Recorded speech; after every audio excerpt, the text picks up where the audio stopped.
We don't need to introduce today's guest because the shrieks of joy throughout Tar Heel land this week were because of this gentleman. Well, let's be honest. We didn't think we'd get to do this interview again. I thought about that because when we had Cormac on, we said, we never thought Cormac would be sitting in here. And I was thinking this week, I didn't know if we would get to talk to Seth again. And here he is. Seth Trimble is back here with us, back with the Tar Heels. What a week for you, I'm guessing. Eventful week, for sure. So take us through this whole last few week process and what this was like. I'm going to move this just a little closer to you, Seth. All right. No, perfect. So I was in Orlando. We go out to Orlando often. That's a spot. But I was in Orlando. I used it as a little break to reset my mind, relax, rethink about everything. So while I was answering phone calls to other schools, Carolina was still very much, in my brain, and was thinking about it every single day. So kind of used that whole trip to really, talk to other schools, but really I talked more Carolina than I did any other school, with my family, with my agent, all of that. And by the end of the trip, I think, I knew what was right. I knew what was right for me.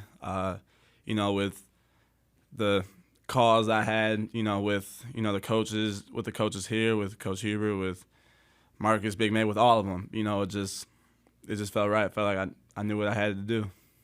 Okay, so when you initially put your name into the portal, Ab and I sat here and we said it on the show. We said, look, we would much rather Seth Trimble be on the Tar Heels than not be on the Tar Heels, but understand that this is now kind of part of what college athletics is. Right. So when you got to that point where you initially put your name in, like what was going through your mind? What were your decision makers there? Why'd you make the first step there? When I initially put my name in, it was definitely what I was leaning towards. And then just after, I had talks with the people I needed to have talks to, I just felt like that was, what was right. But to be honest, I was with my academic advisor when I put my name in the portal, and I couldn't even get myself to post it on Instagram and whatnot. I really couldn't do it. I tried to have her do it for me, but how she said, she can't do that. So I just closed my eyes and pressed the button. And after that, I don't know. It just felt like I was just I had no thoughts in my head. I felt sadness. I felt really heavy.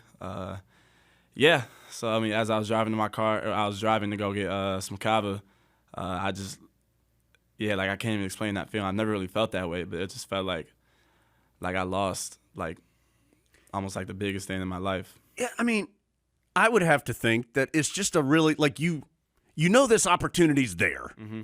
and you want to, and it's natural to be let's see what else is out there. But I would guess that is also a very difficult choice to make, because it seems like, from what you're saying now and what we know about you in the past, that you do like it here, and Absolutely. that this is a place that you do love. Absolutely. After just thinking everything out, I felt like, no matter how much I love this situation, I have to put myself out there to see what there is for me. But, in no part of my mind was I saying, forget Carolina, this, right, and I'll never come back to Carolina. Carolina was always a play, but I felt like just for me to figure out everything and to really, recognize my values and what's most important to me, I had to put myself out there. And I'm glad I did, because, I'm back here with a fresh mind. It's kind of like a reset for me, but, I'm so glad I put my name in the part at the end of the day, because it really made me realize, how much this place means to me, how much I love the coaches here, the family I built over the last few years, the alumni. I had a bunch of former players reach out to my dad or reach out to me and just talk to me, see where my head was at, and really all of them, no matter what, if I was leaning towards coming back here or leaving, they all had my support. So, all that meant so much to me. So I'm really glad that I put my name in the portal, but I'm even happier that, at the end of the day, I'm back here. That's kind of a new chapter of the Carolina family. We're used to kind of the old way of doing it, where everybody comes back year after year, and of course they're a family. That's a little different twist on it. What was that like to hear from folks who, I don't know, I'm guessing they weren't like, Seth, if you leave, we hate you forever. Right. What was that like? It was motivating for sure. The talk that influenced me most was I was on a phone call with Danny Green in Orlando, and he called me. I was in the transfer portal then, so he wasn't calling me saying, "Hey, you need to come back to Carolina, this and that." But he had my support, and he was saying, whatever you do, you go in and you work. We were talking about how we were in similar situations, kind of this year, and how he was in college, came off the bench. Wasn't always the happiest with whatever situation he was in, but he just got to a point where he said, enough is enough. I'm going to work, and I'm going to take what's mine. So he's a big part of the mindset I have coming into this year. Well, and that was something a lot of people were talking about at the end of the year with the way the season ended and the way the second half of the Alabama game went. Was it hard not to weigh that one thing very heavily as you were deciding, okay, where do I want to be? Mm-hmm. Yeah, I mean, I didn't have a problem with it. I wanted to be in the game at the end of the day, but I'm man enough to say they played off of me. They played off of Elliott, and that was the main reason why me and Elliott were in at the end of the game. Paxton came in, hit a huge shot, but yeah, that was the reason why we need the spacing, and we took away some of that spacing in the Alabama game. So I didn't take any offense to that. That wasn't that me not playing the Bama game wasn't that's like not why I'm transferring. I took no offense to that. That's basketball at the end of the day. It's about adjustments, and you gotta play the game. You just gotta play the game how you gotta play it. How does Seth Trimble have so much better perspective on that than millions of Carolina fans? What he said is exactly right. Yeah. What's it like when you're in the portal? Like, do you have wind rushing around you all? Like, when you're in there and you're in a little bit of limbo? I mean, I would think that's a little bit of an uncomfortable situation, but what's it like?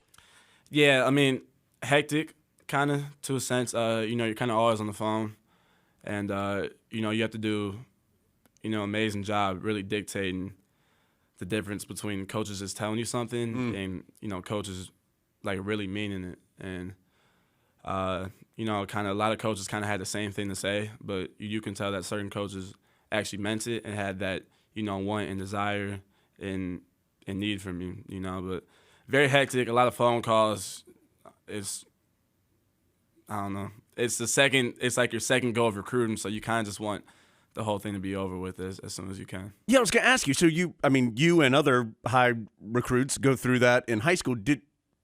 Was it easier this time to be able to determine, hey, this guy, I feel like this program or this coach or whatever is being genuine, and this one, or is it about the same? No, definitely easier. As a kid coming out of high school, as a sophomore, junior in high school, when you're getting recruited, you hear a coach say one thing, you're like, oh my gosh, Mom, he just said this, he just said that, let's do it. As to where you say something now, you're mature enough, you're grown enough, you're wise enough to sit down with your circle and really discuss, what was said and what was true. You look at the roster, you look at the depth, you look at how they play, whereas, your junior high school, you really don't. You really just don't look at all that. You really do have very supportive parents. Can you imagine what it's like for some others to go through what you've been through in the last month or so when they don't have that type of support system? And does that kind of give you a different insight into it?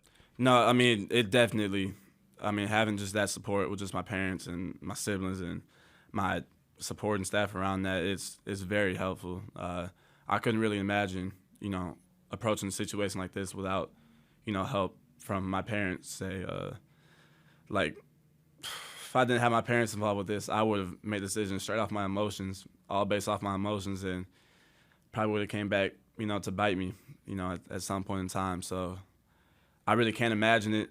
I know it has to be a struggle without it, but, I just hope that anybody who goes through this has some type of, supporting cast around them.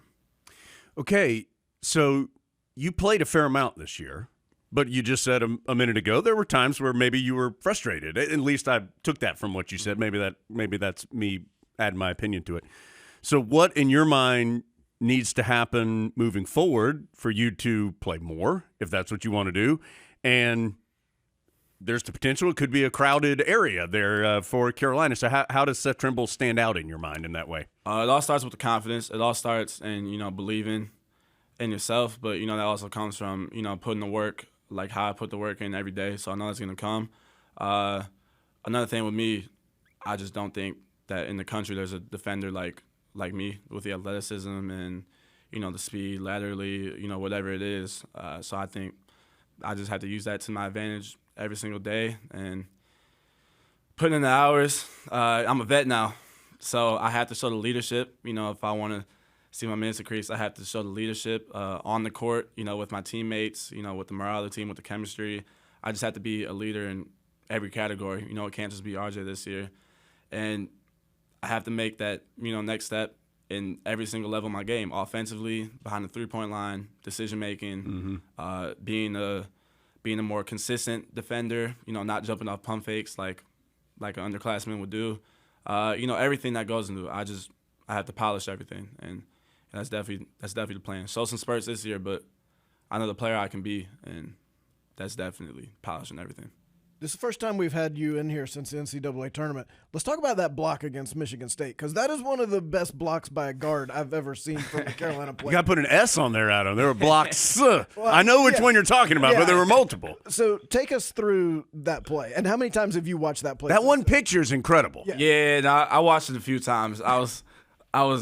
I really watched it to hear what I had said because I know I said something. That was a fine opportunity that you just took there, sir, but I was able to turn you away. That's probably something like that. It was something like that. It was something like that.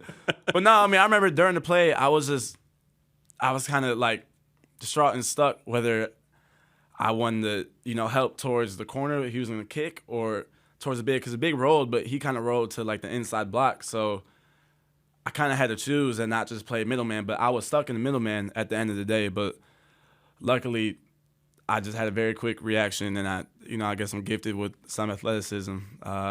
So I jumped up, and I knew I was gonna block it because I just knew he wasn't the most athletic guy, right? He wasn't, you know, somebody who I knew was gonna dunk on me. So, you know, I just went up with confidence and blocked it right away. I remember I said something as soon as I blocked it. I kind of forgot about the ball going right there. So I'm glad that I think Harrison grabbed it. I'm glad Harrison grabbed it because if they would have got the board, I probably would have got yelled at. Is that picture the lock screen on your phone right now? No, it's not. I try not to be like an egocentric type of guy. My lock screen is all like some motivational quotes, and my home screen is my family. Yeah. That's when you got it. I mean, like, that would be like maybe post-college Seth Trimble actually gets that like framed and puts it up in his house. Actually, somebody sent me I read the letter. I forgot whose name it was, but somebody sent me a picture of the block framed. Yeah. Oh, really? So I have it. So it's already ready to go? Yeah, it's already ready to go. When you're allowed to be more egocentric later in life, you can just put that bad boy up on the wall. Right, exactly. You mentioned shooting, I think, at one point in time. Mm-hmm. Obviously, you took a big step forward from freshman year to sophomore year. How can you take, in your mind, another step? Is that just purely getting shots up? What do you think can help you take another step like you did from year one to year two? Yeah, setting a goal daily, and that goal adds into a total number weekly. So, I set my goal each and every day. I go and I shoot with a purpose. I just don't go in to get shots up. I go in to shoot, the type of shots that I know I get in game. I work on the type of shots that maybe I didn't shoot, this past year. So, some off-the-dribble shots, flying off of screens, coming off down screens, threes. But, I work on a bunch of different variety of threes that I know will help diversify my game, and it's doing it with attention, and it's getting up, a load of reps. Like, this is the most, and this summer will be the most work I've ever put in, but that's just a commitment you have to make, at a level like this. You want to be great. You want to get better at something that you weren't the best at. You got to work harder than 95%. Adam mentioned the block. There was that dunk against Florida State in the ACC tournament, and I think it stunned me sitting there. It was like you were just kind of dribbling up the court, and then all of a sudden it was like, how do you remember? Do you remember what you saw when that play was unfolding? Because that's not a normal play. Yeah, no, all I saw was an open floor. I gave credits to Armando. I gave him credit the whole year because whenever me, Elliot, RJ, whenever we drove, the big man would be so focused on Armando that we would just have an open lane for a layup, dunk, whatever it was. So I always give credit to Mondo. I'll miss him. But, yeah, I flew past my man just with an in and out, and I knew the second I flew past him, I was gonna have an open lane for a dunk because he was stuck on a mondo. So I just went up. That was nasty. I'm here to make it official. That was a nasty dunk. Shoot for more of those this year. This is now 2 years in a row where I think the much easier decision would have been to say, you had lots of people telling you, if you just come here, you'll play 40 minutes, you'll shoot as many times as you want. Basically, we'll let you do whatever you want. Mm-hmm. I know there were people telling you that. Right. 2 years in a row, you've decided not to do that. Why is that important to you? And ultimately, what do you think you're going to get from making that choice? Ultimately, like, I'm a Tar Heel at heart. I grew up a Tar Heel. I watched my brother have a successful career here. I saw him achieve some of his goals and dreams. But I made a commitment to, Coach Davis and the rest of his coaching staff and my teammates. And, no part of me at the end of the day wants to, disobey that and leave that and just, not do what I know I can do here. I also made some personal goals and, I'm committed and I just have such a confidence that I know I will do it and such a commitment to achieve those personal goals here because there's not really any other place I want to do it, And at the end of the day, I got really good feedback from, high people in high ranks telling me, how much it means to do something good here, this and that. And I mean, at the end of the day, my heart's here. My heart's here. It's just, even if I wanted to leave, like a few weeks ago, I did. I just can't do it. We talked a couple weeks ago that there's a difference, we talked on here, between playing Carolina basketball and college basketball. You've had the opportunity to sort of look into that now. Mm-hmm. Do you think that's right, and what's the difference? The difference between Carolina basketball and, I'll say kind of blue blood basketball, as a whole. You don't have to be this 20 points per game scorer, this elite, like, I don't know, it's kind of like a pro style playing at a school like Kentucky and North Carolina or Duke, whatever it is. You have to show that you belong, of course, but like you don't have to do the same thing you have to do at any other school. You have to at Carolina, you be on a really good team, you have a big role, and you star in what you do best, and you help lead your team to a national championship. I feel like you'll set yourself up for many, many years to come. And, I just know that that's one thing I can do here. If I do the things that I'm best at and get better every single day at the things I know I need to get better at, I don't think there's, much that I won't be able to do in this life. There's people sitting there right now thinking about how much they love Seth Trimble, but they're worried about you too because they heard you talking about how stressed out you were when you had to push the button on Instagram when you announced you were leaving.